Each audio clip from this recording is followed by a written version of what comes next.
Okay, we're going to dive into one of the biggest kind of hidden risks in finance right now.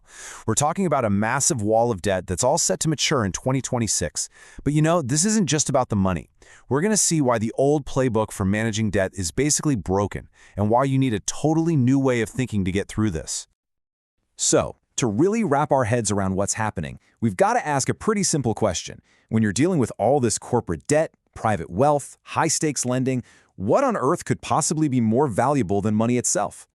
The answer? It's timing. Because in the market we're all heading into, you could have all the money in the world, but it won't save you if you run out of time. And that, right there, is the key to this whole explainer. So what is this looming threat we're talking about? Let's break down exactly what this 2026 maturity wall really is. Here's a way to think about it. Imagine you live in a huge apartment building, right?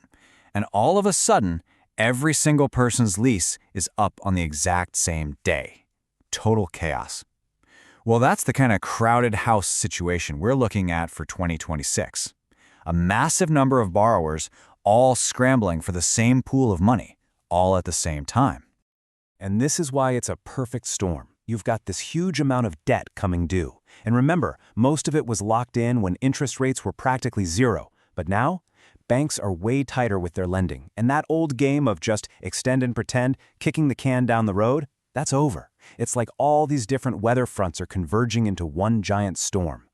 And because of this new environment, the whole power dynamic between borrowers and lenders has completely changed. The entire game has been flipped upside down. And in the past, refinancing risk was pretty simple. It was about your credit. The big question was, can I find someone to lend me money? If you had a strong balance sheet, you were golden. But now, the 2026 risk is all about timing. The question has changed. It's not if you can find a lender, it's am I going to be forced into a horrible deal because I waited too long? Your calendar is suddenly way more important than your balance sheet. And this quote just nails it. It perfectly captures the problem. You go from being in the driver's seat, dictating terms as a price maker, to being desperate, having to accept whatever you're offered as a price taker. You lose all your leverage. So let's kind of redefine what this risk is for today. It's not really about defaulting anymore. It's about being cornered into a bad deal. The source material calls it a predatory force that feeds on delay, which is, wow, a perfect way to put it. The longer you wait, the weaker your position gets, and the more the market can just feast on your situation. So how does this actually happen? How does all your power just evaporate?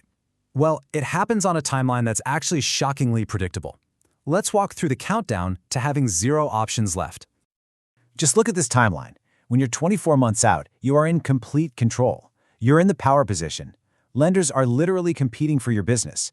But the moment you hit that 12-month window, warning bells start to go off. Lenders see you as a risk. Your credit rating might even get slapped with a negative watch. And your options? They start shrinking fast. Then you get to 6 months out. Now it's not a negotiation, it's a rescue mission. The lender sees you as a needy debtor, and they can hit you with whatever punitive fees and terms they feel like. And listen, this isn't just theory. Let's look at a couple of real-world stories that show the absolutely devastating cost of getting your timing wrong. So first up, picture an asset-rich family office. They've got a great real estate portfolio, a big payment coming due. They felt totally secure, so they just waited, hoping interest rates might drop a little. They thought they were being smart, trying to time the market. Big mistake. By the time they finally decided to act, their main bank's lending book for the year was already full. Their only option was to go to an alternative lender. And the cost of that delay? An extra 300 basis points. That is a massive, painful price to pay for waiting, and it was completely avoidable. All right, case number 2, a really solid mid-cap corporation. Just like the family office, they got caught waiting for the perfect moment, the perfect window to refinance their bonds. They were trying to squeeze every last drop of optimization out of the deal. And here's the trap. Some random macro event slammed their market window shut. By the time it reopened, they were already inside that dreaded 12-month countdown. That triggered a negative watch from the rating agencies, which, ironically, drove their borrowing costs up. By waiting for that perfect moment, they actually created the exact bad situation they were trying to avoid, a total self-fulfilling prophecy. Okay, so the risks are super clear, but how do the smart players, the sophisticated borrowers, actually avoid these traps? Let's get into the playbook on how you can beat the clock. All right, the pros playbook really boils down to 4 key strategies. First, and this is crucial, obey the 18 to 24-month rule. Start talking to lenders early when there's zero pressure. Second, decouple. This is clever. Get a short-term bridge loan to take the immediate risk off the table. That buys you time to find better long-term rates.